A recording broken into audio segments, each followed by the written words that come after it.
أين فلان جارك؟ قال مات. قال أما كان لك في هؤلاء عبرة لتستعد؟ أما كان لك في هؤلاء عبرة لتستعد؟ إلى الله نشكو قسوة قد عمت، إنها قسوة القلوب.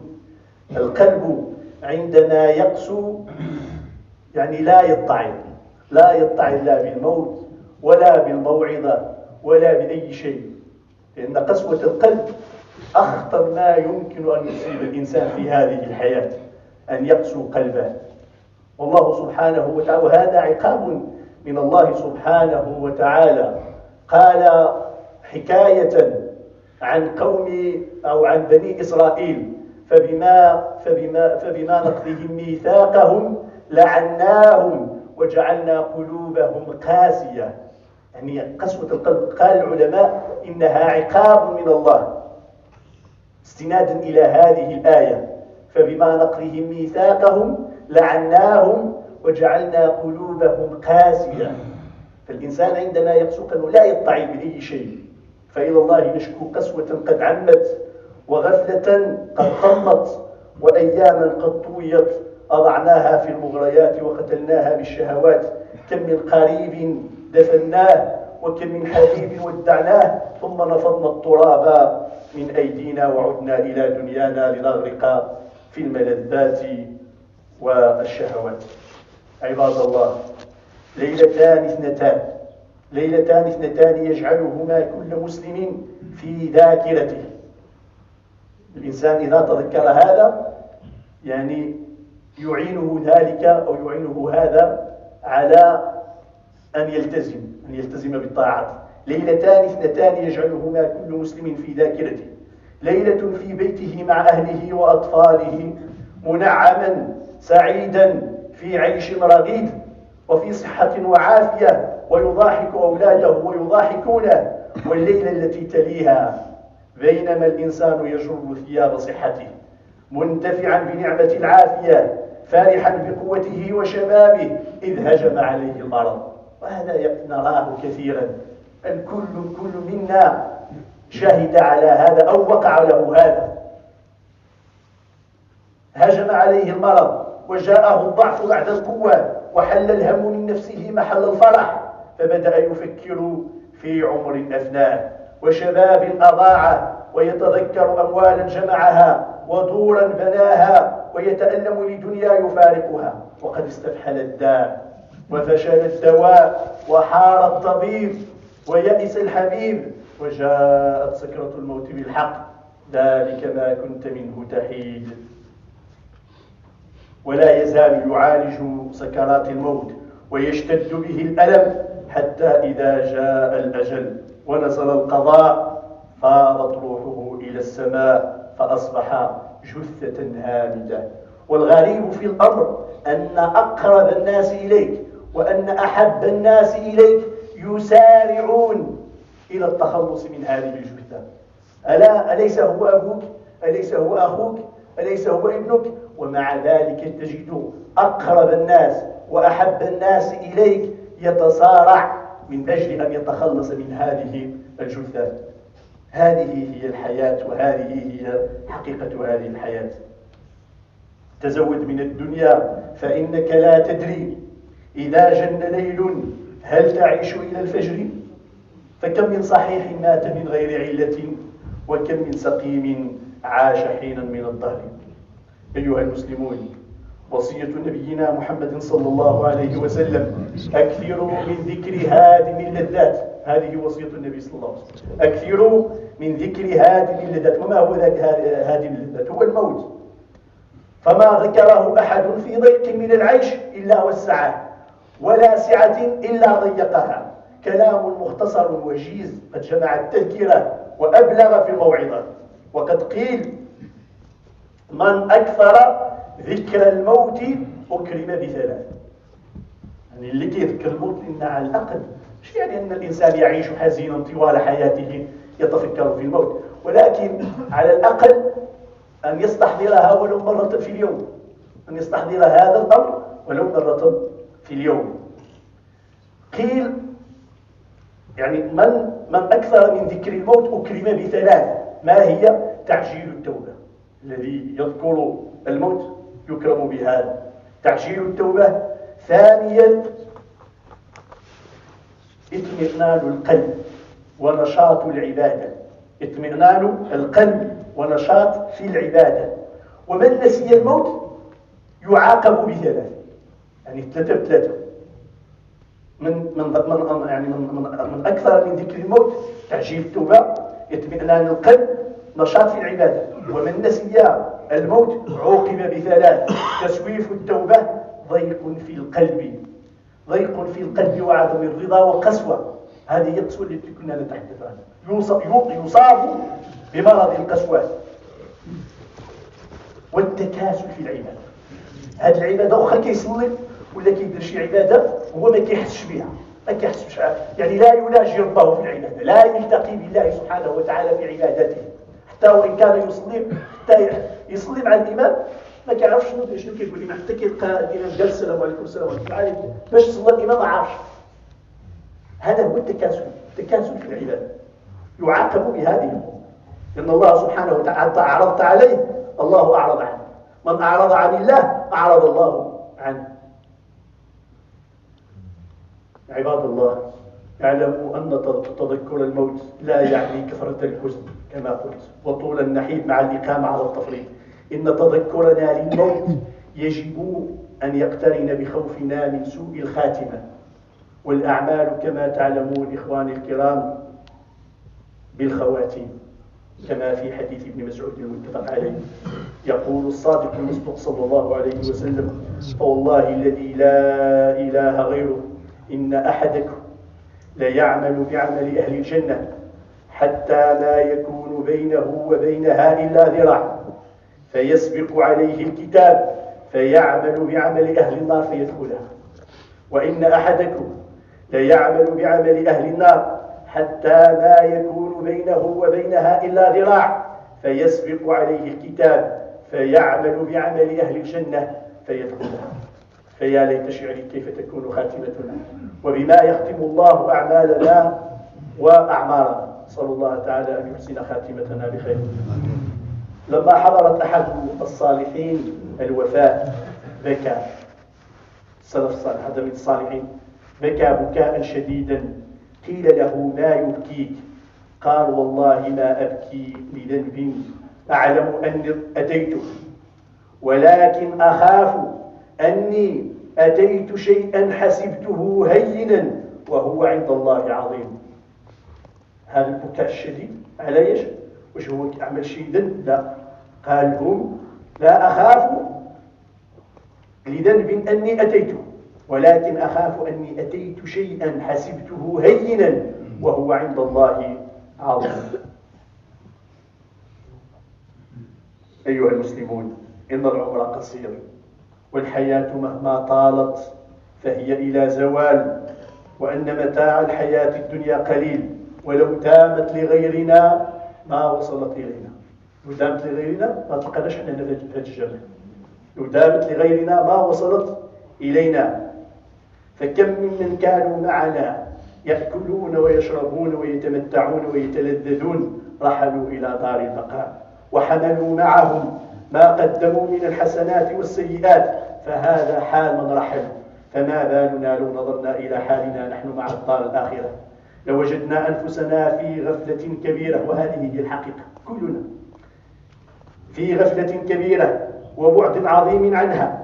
نصرف كل يوم عن هذه الدنيا ونحن متعلقون بها.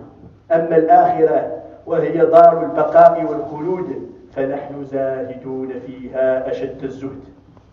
وعلى الرغم من علمنا بأن وعد الله حق، أي واحد سولته يقول لك غادي نموت، ما كاين حتى شي واحد في هذه الدنيا على هذه البسيطة 7 مليار ولا اللي سولته يقول لك غنموت.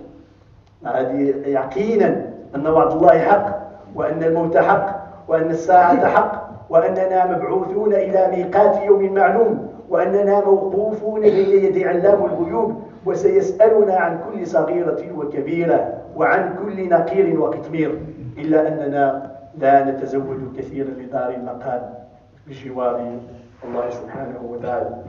يقول تعالى في كتابه العزيز: اقترب للناس حسابهم وهم في غفلة معرضون. اقترب للناس حسابهم وهم في غفلة معرضون، ما ياتيهم من ذكر من ربهم محدث إلا استمعوه وهم يلعبون لاهية قلوبهم. يعني واخا كتقول له المواعظ وكذا هو يلعب كيسحب هذا الشيء راه غير هضره، خضره فوق قطعه، ما كيتسنى انت تكمل الخطوه باش يمشي الحال. الله يجزيكم بخير. قربوا شويه باش الناس جالسين على الله.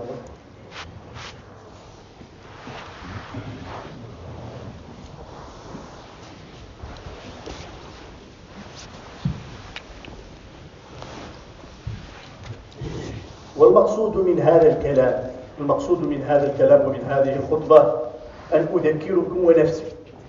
أذكركم ونفسي وما يتذكر إلا من ينيب، أن من غفل عن نفسه تصرمت أوقاته واشتدت عليه حسراته، فلا بد من وقفة صادقة مع النفس في محاسبة جادة ومساءلة دقيقة. فوالله لتموتن كما تنامون، ولتبعثن كما تستيقظون، ولتجزون بما كنتم تعملون. وجاءت كل نفس معها سائق وشهيد.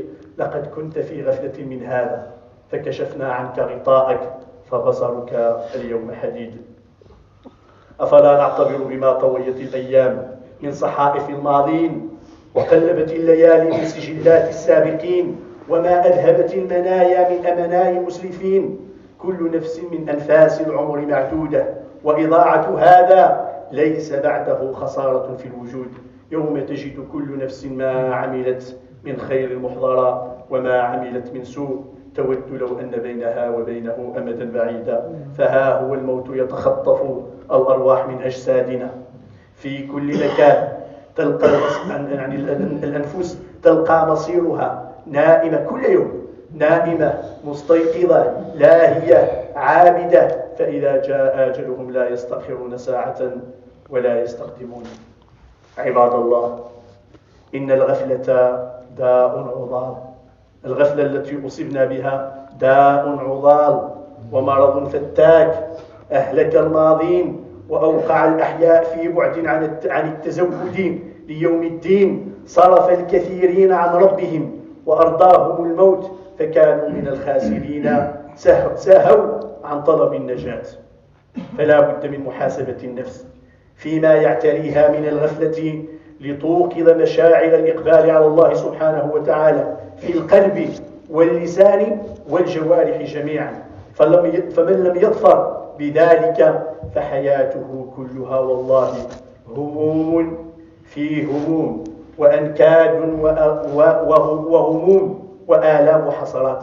قد أفلح من تزكى وذكر اسم ربه فصلى. فاللهم يا رب أحسن خاتمتنا وأجرنا من خزي الدنيا وعذاب الآخرة. يا رب توفنا وأنت راض عنا يا أرحم الراحمين يا رب العالمين.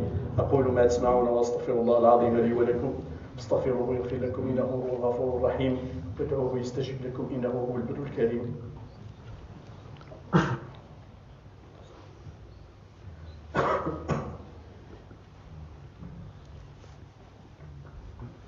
الحمد لله على إحسانه، والشكر له على توفيقه وامتنانه، وأشهد أن لا إله إلا الله وحده لا شريك له تعظيم لشأنه، وأشهد أن سيدنا ونبينا محمدا عبده ورسوله صلوات ربي وسلامه عليه وعلى آله وأصحابه أجمعين. أما بعد، أيها الإخوة والأخوات، كفى بالموت واعظا. والله لو كان الأمر سينتهي بالموت لهان الأمر. يعني راه المصيبتين تصيب الإنسان عند الموت، أنه يموت ويخرج من هذه الدنيا ويترك كل ما لديه. والمصيبة الثانية ليس هذا فحسب، وإنما يحاسب على هذا كله. والله لو كان الأمر سينتهي بالموت لهان الأمر، لكنه مع شدته وهوله أهون مما يليه من القبر وظلمته، وكل ذلك هين إذا قورن بالوقوف بين يدي الله الكبير المتعال في موقف ترتج له النفوس، في موقف ترتج له النفوس وتنخلع له القلوب. روى الترمذي وغيره أن عثمان بن عفان رضي الله عنه، وهو ثالث الخلفاء الراشدين، عثمان بن عفان وما أدراك ما عثمان بن عفان، كان إذا وقف على قبر بكى حتى تبل لحيته. هذا عثمان بن عفان فاش كيوقف على شي قبر يبكي حتى تبل لحيته، حتى يفك شي واش يعز من زيزم الطب. فقيل له تذكر الجنة والنار، يعني الناس ذكرت الجنة ذكرت النار فلا تبكي، أتبكي من هذا؟ يعني الناس ذكرت الجنة جهنم والثلوج شو بتغيم يعني تحت غوطر الثلوج. الناس سمعت رسول الله صلى الله عليه وسلم إن القبر أول منازل الآخرة، فإن نجا منه فما بعده أيسر منه، وإن لم ينجو منه فما بعده أشد منه. وكاين الناس دابا اللي كيقول لك لا هذا الشيء ما كاينش، هذا عذاب القبر خرافة، ما كايناش. هذه أحاديث واضحة عن النبي صلى الله عليه وسلم، وأحاديث كثيرة ثابتة عن النبي صلى الله عليه وسلم تتحدث عن عذاب القبر، حتى وإن كان بعض المنكرين ينكرون هذا. إذن أن عثمان بن عفان كان إذا وقف على قبر بكى حتى تبل لحيته، فقيل له تذكر الجنة والنار فلا تبكي وتبكي من هذا؟ فقال سمعت رسول الله صلى الله عليه وسلم يقول إن القبر أول منازل الآخرة، فمن نجا منه فما بعده أيسر منه، وإن لم ينج منه فما بعده أشد منه. وقال رسول الله صلى الله عليه وسلم ما رأيت منظرا قط إلا القبر أفظع منه.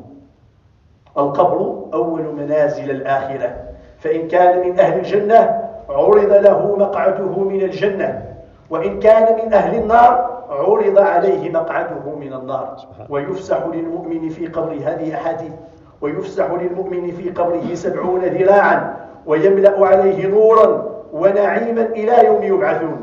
وأما الكافر فيضرب بمطرقة ويضيق عليه قبره حتى تختلف فيه أضلاعه.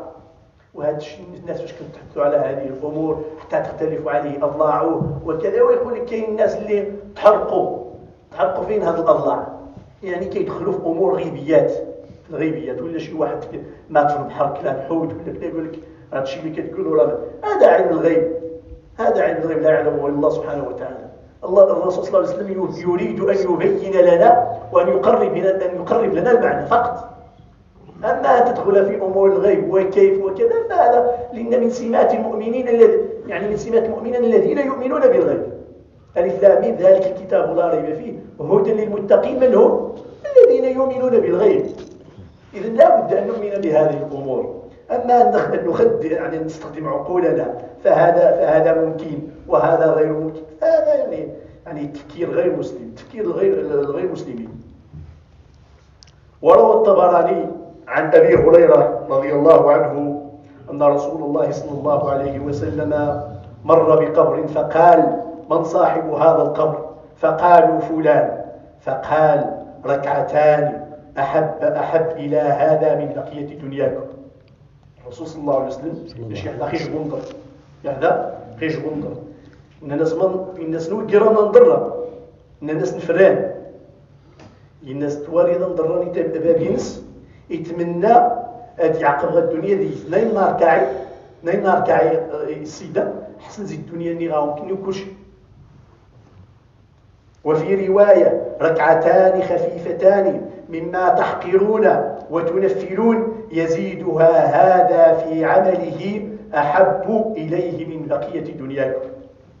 إذن غاية أمنية الميت المقصر أن يمد له في أجله ليركع ركعتين يزيد فيها من حسناته ويتدارك ما فات من أيام عمره في غير طاعة الله، فأين نحن من هذا المقام؟ إذن القبر صندوق العمل، القبر صندوق العمل، وكلما وضعت في الصندوق سيكون معك بعد موتك.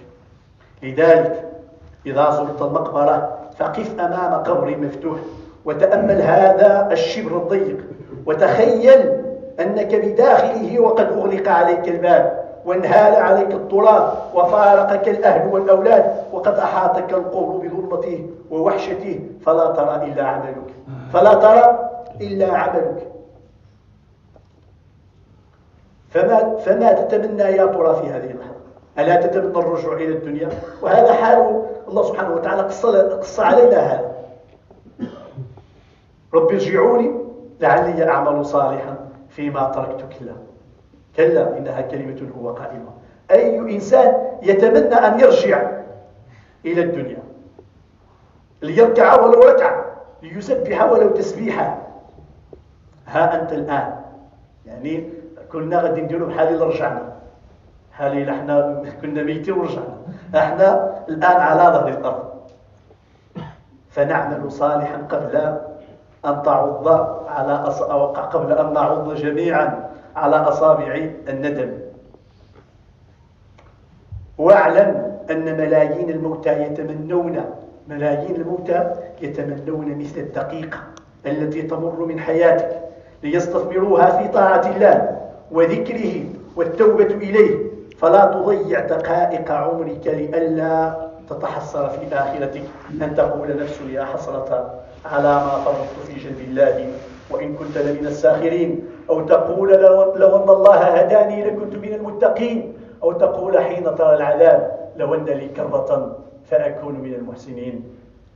نسأل الله تعالى أن يرد بنا إلى دينك الجليلة وأن يوقظنا من غفلتنا. هذا وصلوا وسلموا على إمام المرسلين، فقد أمركم الله تعالى بالصلاة والسلام عليه في محكم كتابه حيث قال: إن الله وملائكته يصلون على النبي يا أيها الذين آمنوا صلوا عليه وسلموا تسليما. اللهم صل على محمد وعلى آل محمد كما صليت على إبراهيم وعلى آل إبراهيم، وبارك على محمد وعلى آل محمد كما باركت على إبراهيم وعلى آل إبراهيم في العالمين إنك حميد مجيد. وارض اللهم عن الخلفاء الراشدين أبي بكر وعمر وعثمان وعلي وعن سائر الصحابة أجمعين وعن التابعين ومن تبعهم بإحسان إلى يوم الدين. اللهم يا رب اجعل جمعنا هذا جمعا مباركا مرحوما، واجعل تفرقنا من بعده تفرقا سالما من الشر معصوما، ولا تدع فينا ولا منا ولا معنا شقيا ولا محروما. اللهم إنا نسألك الهدى والتقى والعفاف والغنى. اللهم إنا نسألك أن ترزق كل منا لسانا صادقا ذاكرا، وقلبا خاشعا منيبا، وعملا صالحا زاكيا، وعلما نافعا رافعا يا ذا الجلال والإكرام. اللهم إنك عفو كريم تحب العفو فاعف عنا. اللهم اغفر ذنوبنا واستر عيوبنا وفرج كروبنا. ربنا ظلمنا أنفسنا وإن لم تغفر لنا وترحمنا لنكونن من الخاسرين. اللهم يا ربي إنك عفو كريم تحب العفو فاعف عنا. اللهم يا رب اشف مرضانا، اللهم يا رب اشف مرضانا، اللهم يا رب اشف كل مريض يتألم ولا يتكلم وأنت تعلم بما فيه يا أرحم الراحمين يا رب العالمين. اللهم اهد شبابنا، اللهم اهد شبابنا. اللهم إنك عفو كريم تحب العفو فاعف عنا. سبحانك اللهم وبحمدك أشهد أن لا إله إلا أنت أستغفرك وأتوب إليك. سبحان ربك رب العزة عما يصفون وسلام على المرسلين والحمد لله رب العالمين.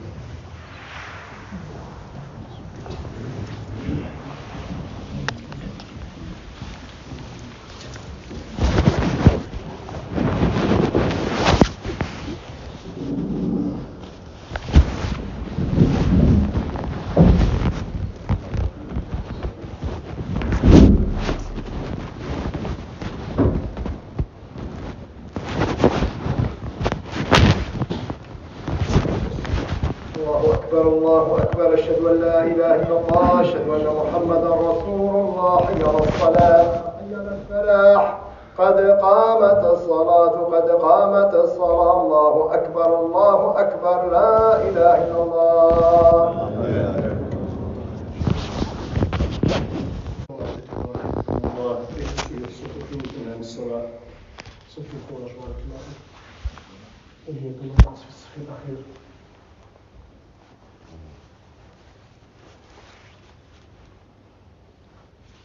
الله أكبر.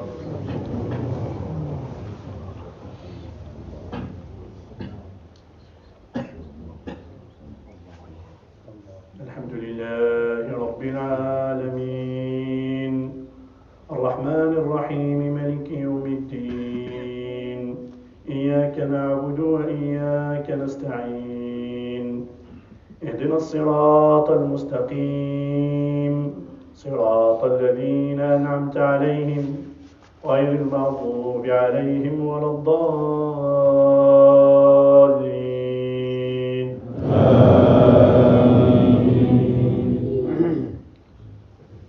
تبارك الذي بيده الملك وهو على كل شيء قدير الذي خلق الموت والحياة ليبلوكم أيكم أحسن عملا وهو العزيز الغفور الذي خلق 7 سماوات طباقا ما ترى في خلق الرحمن من تفاوت فارجع البصر هل ترى من فطور ثم ارجع البصر كرتين ينقلب إليك البصر خاسئا وهو حسير ولقد زينا السماء الدنيا بمصابيح وجعلناها رجوما للشياطين وأعتدنا لهم عذاب السعير وللذين كفروا بربهم عذاب جهنم وبئس المصير. الله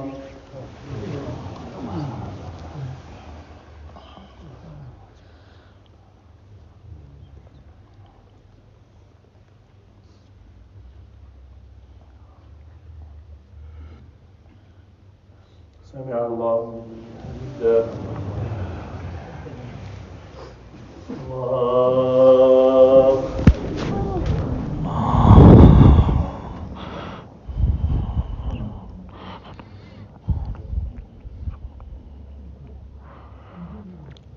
الله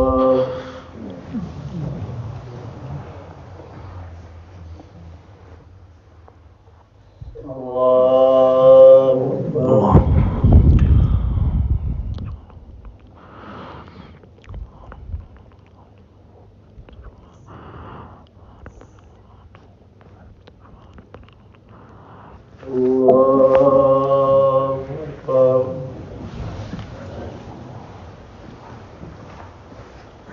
الحمد لله رب العالمين الرحمن الرحيم مالك يوم الدين إياك نعبد وإياك نستعين اهدنا الصراط المستقيم صراط الذين أنعمت عليهم غير المغضوب عليهم ولا الضالين.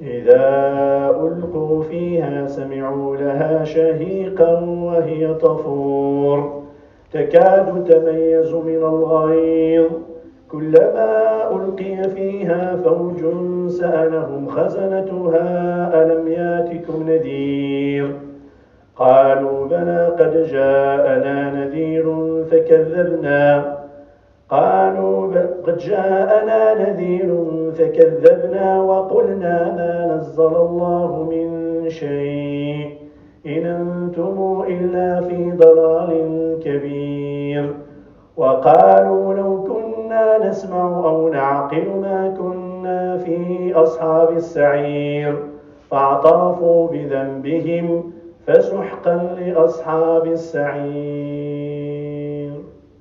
الله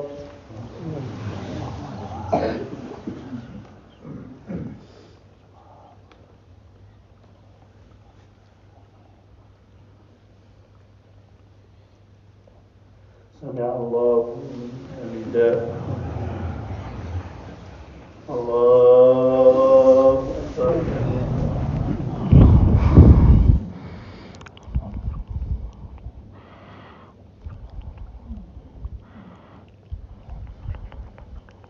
الله أكبر. الله